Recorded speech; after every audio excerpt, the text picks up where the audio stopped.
اب یہ اہل بدعت اپنی بدعتوں کو ثابت کرنے کے لیے 3 طریقے اختیار کرتے ہیں۔ سب سے پہلے وہ قرآن کی آیات لائیں گے اور اس سے اپنے مقصد کو، اپنے نئے کام کو، اپنی بدعت کو ثابت کرنے کی کوشش کریں گے۔ حدیث لائیں گے جو کہ صحیح ہوگی لیکن ان کے مقصد کے خلاف ہوگی، پھر بھی اس کے معنی مفہوم کو توڑ مڑوڑ کے اپنا معنی ثابت کرنے کی کوشش کریں گے۔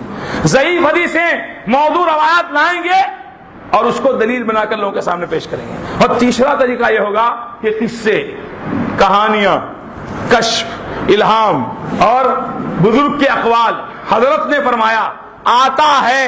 ارے کہاں سے آتا ہے پیارے؟ کوفہ سے آتا ہے کہ بصرہ سے آتا ہے؟ کہاں سے آتا ہے؟ ہم کو تو مکہ مدینہ کا چاہیے۔ ہاں، تو یہ 3 طریقے ہوتے ہیں شبہات پیدا کرنے کے اہل بدعت۔ پہلا طریقہ قرآن کی آیت لائیں گے لیکن اس کو اپنے مقصد کے لیے توڑ مڑوڑ کے، احادیث صحیحہ لائیں گے جو ان کے طریقے کے خلاف ہوگی، ان کے مقصد کے خلاف ہوگی، اس کا معنی مفہوم بدل کے پیش کریں گے۔ ضعیف اور موضوع روایات لائیں گے اور اس کو اپنے عمل کی دلیل میں پیش کریں گے۔ اور سب سے بری چیز، ساری چیزیں بری ہیں لیکن قصے اور کہانیاں، آپ کو بہت ساری دلیلیں دی جا سکتی ہے، وقت نہیں ہے میرے پاس۔ آپ کو یہی بات جو آپ کے سامنے چل رہی تھی میلاد والی، وسیلے کی بات میں نے کی آپ کے سامنے، قرآن کی آیت لائے، یا ایھا الذین آمنوا اتقوا اللہ وابتغوا الیہ الوسیلہ، ٹھیک ہے؟ لیکن اس کے بارے میں مفسرین کے اقوال کیا ہیں کہ اللہ کے پسندیدہ اعمال کو بجا لانا، اس کے ناپسندیدہ امور سے رک جانا، یہ حقیقت میں وسیلہ ہے، اس سے اللہ کا قرب حاصل ہوتا ہے۔ اولیاء کو ثابت کرنا ہوگا، کسی قبے اور کسی مدار والے کو ولی ثابت کرنا ہوگا، تم اولیاء کو نہیں مانتے، دیکھو قرآن میں اللہ نے کیا کہا ہے، الا ان اولیاء اللہ لا خوف علیہم ولا هم یحزنون، ٹھیک ہے نا بھائی؟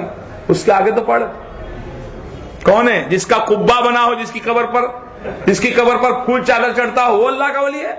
آگے تو پڑھ، الذین آمنوا وکانوا یتقون، یہ اللہ کا ولی، قبے والا نہیں، یا جس کی قبر پر چراغ جل رہا وہ نہیں، ضروری نہیں کسی کے ہاتھ میں کرامت ظاہر ہو نہیں وہی ولی ہو سکتا ہے، ورنہ نہیں ہو سکتا۔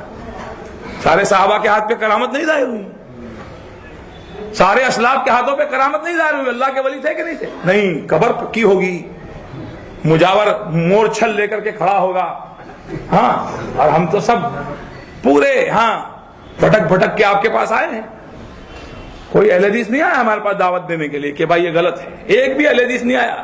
یاد رکھنا، اہل حدیث ہو سلفی ہو، میں آپ کا جو بھائی آپ کے سامنے ہوں، میرے پاس ایک بھی سلفی نہیں آیا کہ بھائی چل یہ غلط راستہ ہے، اس لیے کہ سلفیوں کا کیا معاملہ ہے، ہمارے پاس چوکھا ہے، ہم تجوری میں رکھیں گے، 24 کیرٹ کا ہمارے پاس، دوسرے کے پاس کیا کو جانے کا، دوسروں کو کیوں دینے کا، جنت میں بھیڑ ہو جائے گی، نعوذ باللہ من ذالک۔ سوچیے، آپ سوچیے، لے کے بیٹھے ہیں ہم لوگ، ذمہ داری کا احساس ہے نہیں۔ تو کیا عرض کر رہا تھا؟ چلیے آپ کی سلفیت کو میں پرکھوں، کیا عرض کر رہا تھا؟ ہاں جی، اس سے پہلے کیا چل رہی تھی بات؟ قرآن کی آیت، ہاں یہ ہے، ابھی ہے ماشاءاللہ سلفیت پر آپ لوگ، تو یہ دیکھیے آیت لائے، الذین آمنوا، یہ نہیں پڑھے گا آگے، جیسے وہ پیر صاحب نے کہا کہ بھائی نماز کیوں نہیں پڑھتے حضرت، تو کہا اللہ نے کہا لا تقربوا الصلاۃ، نماز کے قریب ہی مت جاؤ، ارے آگے تو پڑھو، آگے کون دیکھتا، ہمارا مسئلہ مقصد حل ہو گیا، آگے تو پڑھو، وانتم سکارا، جب تم نشے کی حالت میں ہو، حضرت بولے نہیں، اپنے کو تمس، ایسے ہی یہ بدعت کرنے والے جو ہے دلیل لائیں گے۔